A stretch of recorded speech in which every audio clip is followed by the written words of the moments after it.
Assalamualaikum warahmatullahi wabarakatuh. Perkenalkan, nama saya Binti Naimah. Saya dari Prodi Pendidikan Ilmu Pengetahuan Alam Angkatan 2017 Universitas Trunajaya Madura. Di sini saya akan sedikit memberikan pemaparan mengenai pembelajaran daring beserta solusinya. Nah, seperti yang kita ketahui, pelaksanaan pembelajaran di Indonesia saat ini semuanya menggunakan sistem dalam jaringan atau yang biasa kita sebut dengan daring. Pembelajaran ini mulai diterapkan di Indonesia sejak WHO menetapkan darurat dunia atas penyebaran virus corona. Nah, ini juga terdapat beberapa artikel mengenai virus corona. Artikel pertama menunjukkan WHO menetapkan COVID-19 sebagai pandemi global. Nah, berikutnya asal mula penyebaran virus corona dari Wuhan ke seluruh dunia dan kronologi teror ganas virus corona yang memakan ribuan korban. Seperti yang kita ketahui, virus corona ini muncul sekitar akhir tahun 2019 di kota Wuhan, Provinsi Hubei, Cina. Nah, karena penyebaran virus ini semakin meluas, maka diharapkan seluruh pihak harus berpartisipasi untuk meminimalisir penyebaran virus corona ini. Pemerintah Indonesia pun mulai cepat tanggap untuk menganjurkan warganya seperti social distancing atau mengisolasi diri di rumah untuk mengantisipasi penyebaran virus yang semakin luas. Seluruh masyarakat diharapkan untuk bekerja, beribadah, dan belajar di rumah. Nah, sejak kasus corona ini mulai meningkat, sekolah atau universitas tidak lagi menerapkan pembelajaran tatap muka seperti biasanya. Kegiatan belajar dan mengajar semuanya harus dilakukan di rumah. Salah satu langkah yang tepat dalam situasi seperti ini yaitu memanfaatkan teknologi yang ada dengan menerapkan sistem pembelajaran dalam jaringan atau daring. Di sini saya juga akan menampilkan beberapa artikel mengenai pembelajaran daring di Indonesia. Artikel yang pertama berisi pengelolaan pendidikan di masa pandemi COVID-19. Nah, di artikel kedua, Kemendikbud susun kebijakan pembelajaran terbaik di masa pandemi. Artikel yang ketiga berisi tentang arahan Kemendikbud terkait pembelajaran siswa terkini. Dan artikel yang terakhir mengenai pembelajaran online yang diakui memang menyulitkan siswa. Kegiatan belajar mengajar secara daring ini sudah terlaksana sekitar kurang lebih 1 semester. Nah, selama keterlaksanaan pembelajaran ini berbagai kendala juga muncul. Nah, kendala-kendala tersebut muncul dari beberapa faktor seperti guru, siswa, atau bahkan orang tua.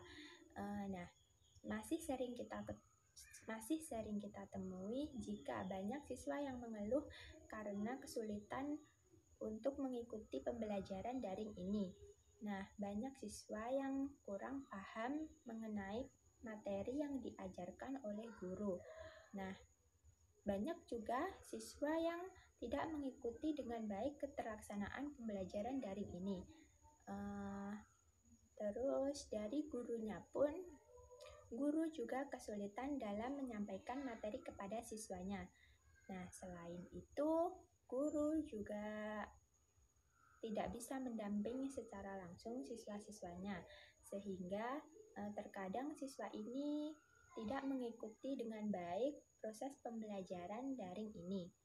Nah, di sini semua pihak diharapkan untuk mendukung agar kegiatan belajar dan mengajar berjalan dengan baik dan sesuai dengan tujuan pembelajaran.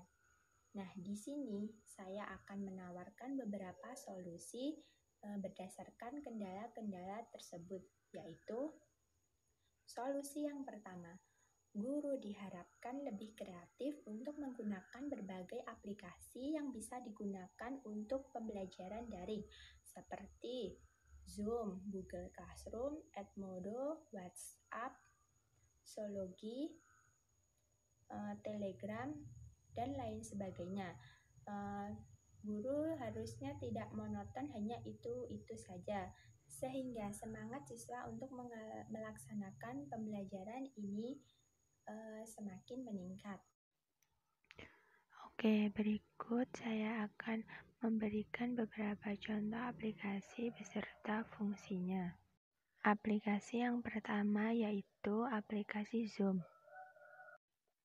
Aplikasi ini merupakan salah satu aplikasi konferensi video yang berkapasitas 500 orang.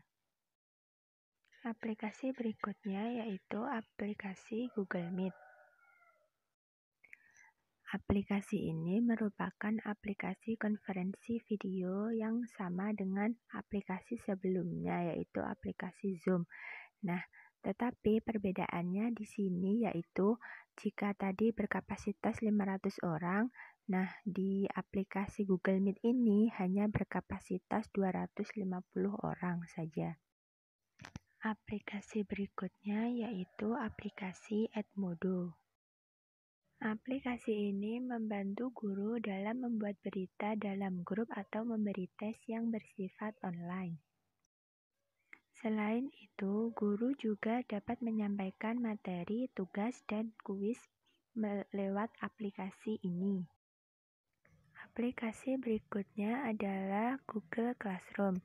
Nah, aplikasi ini hampir sama dengan aplikasi sebelumnya, yaitu aplikasi Edmodo.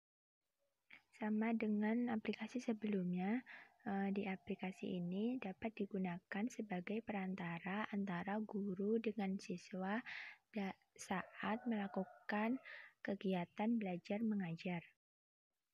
Nah, di aplikasi ini guru juga dapat mengirimkan materi, tugas, maupun kuis yang ingin disampaikan kepada siswa. Nah, aplikasi terakhir yaitu aplikasi Whoisys. Whoisys merupakan sebuah webtool untuk membuat permainan kuis interaktif yang digunakan dalam pembelajaran di kelas saat daring seperti ini. Nah, kedua, guru diharapkan untuk membuat ide-ide baru yang digunakan sebagai media pembelajaran seperti video interaktif, animasi, PPT, e-book, dan lain-lain. Media-media tersebut dibuat semenarik mungkin agar siswa lebih bersemangat saat pembelajaran dan lebih memudahkan siswa saat menerima materi.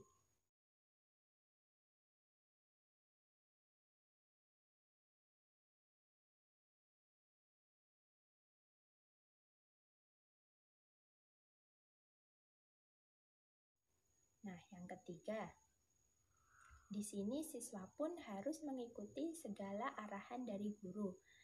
Nah, siswa harus mengikuti dengan baik keterlaksanaan kegiatan belajar mengajar secara daring ini mulai dari awal hingga akhir. Selanjutnya yaitu siswa harus bisa lebih mandiri dalam belajar.